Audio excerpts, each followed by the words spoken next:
Pak Wimar, setelah Bapak Hatta Rajasa, kira-kira nih prospek dunia transportasi kita akan mengalami perbaikan atau enggak sih? Harus, kalau nggak digantung lagi nih yang penggantinya.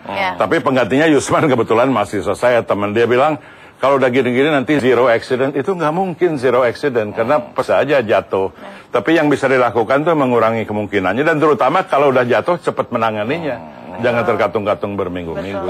Ini pergantian kabinet ini, menteri ini berdasarkan kinerja atau SBY ini sekedar pingin tentram, setiap wakil-wakil dari politiknya itu ada, atau seperti apa kira-kira? Harusnya berdasarkan kinerja, tapi SBY malah untuk menyenangkan partai. Pertama dia lupa tugasnya apa, kan yang penting kayak bikin masakan ya. Tepung 200 gram, ini gula sekian gram, jadi P3 Golkar dikumpulin, terus kamu di sini, di situ. Nggak jelas orangnya kerja apa. Misalnya ada yang bilang, Sofyan Jalil, saya diberhentikan tapi akan dikasih tugas apa? Tugas baru, tugasnya apa? Ya nanti terserah deh. Berarti apapun dia kerjain. Berarti nggak mampu dong. Jadi tidak sesuai dengan kemampuannya gitu ya? Iya, sama juga saya disuruh nyanyi, Desi disuruh apa ya, angkat besi, kan nggak cocok itu. Ya. Terus itu sebetulnya gimana sih Pak? Kalau gitu kan berarti kemungkinan untuk terjadinya kegagalan lah kasarnya gitu. Sangat mungkin. Bukannya pesimis. Karena kan biasanya ya sesuai petunjuk, nanti kami akan ini kerjakan kayak gitu. Ngapain juga dong di adanya reshuffle gitu? Ya, kita harus jangan putus asa, tapi terus nuntut reshuffle tidak menjawab. Tapi menteri yang baru ini mau ngapain? Kalau dia tidak perform, minta lagi sama SBY untuk ganti mereka. Lama-lama SBY harus ngerti bahwa dia nggak ada patokan lain selain kinerja si menterinya. Kalau kerjanya nggak beres, nggak bisa dipertahankan. Nah, kita harus optimis karena berbeda dengan zaman Soeharto, kita tuh bisa nuntut sekarang. Stasiunnya bisa nuntut, koran bisa nuntut, Anda bisa bikin lagu-lagu, protes dengan menghargai yang positif. Kalau menurut pendapat Pak Wimar, kan nih ganti, kayaknya kok Pak SBY melakukan yang misalnya Pak Hatta, tapi dipindah posisi doang ke jadi. Karena dia takut sama PAN, dia nggak mau, dia takut masuk Krisno Bakir, Partai Amanat Nasional kan. Kalau diganti nggak ada lagi, orang minta, orang udah nggak ada nih. Minta Wimar bukan anggota PAN gitu. Sekarang minta dibilang bukan anggota partai juga ya. Susah. Saya partai KJD.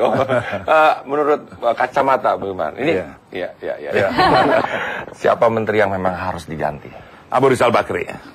Sama dong sama kemarin masyarakat kita ya yang kita polling itu, tapi tidak diganti. Karena kesatu dia Menko Kesehatan, tapi sama sekali nggak ngerti kesejahteraan rakyat.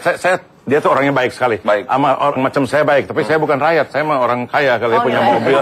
Amin.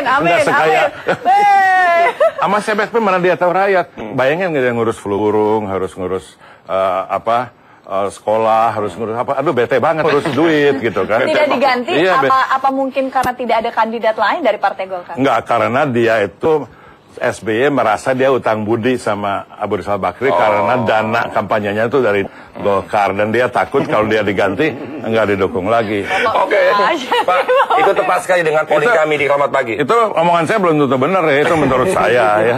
Tapi selain Abu Rizal Bakri, siapa lagi kira-kira? Saya kira Menteri Kesehatan barangkali ya, Siti Fadila Supari, Menteri Pendidikan. Sebenarnya lebih banyak yang perlu diganti daripada yang enggak. Ibu Siti Fadila bukannya sekarang lagi menggalakkan itu obat yang serba 1000, Pak? Nah, itulah saya nggak komentar lagi. Tapi ya kita kan tahu ngurus kesehatan tuh rumit. Jadi perlu orang yang memang pikirannya bisa menghadapi masalah yang rumit gitu ya. Sebenarnya yang bagus tuh Kalis Budiono, Sri Mulyani, Hasan Wirayuda, nggak tahu kalau Rahmat Witular kali ya. Makanya Bapak ikut partai. Makanya nggak tahu. Udah begitu dong. Makanya nggak tahu, terserah Anda. Ya, Wimar Witular sih oke. Baik, Pak Wimar. Nggak, Rahmat baik. Terima kasih banyak. Ini kita butuh polling nih, kita ganti nggak bintang tamunya? Terima kasih banyak Pak Wimar sudah bisa hadir di antara kesibukannya. Terima kasih banyak. Luar biasa sekali. Pekerjaannya. Nggak dicipika-cipiki. Iya.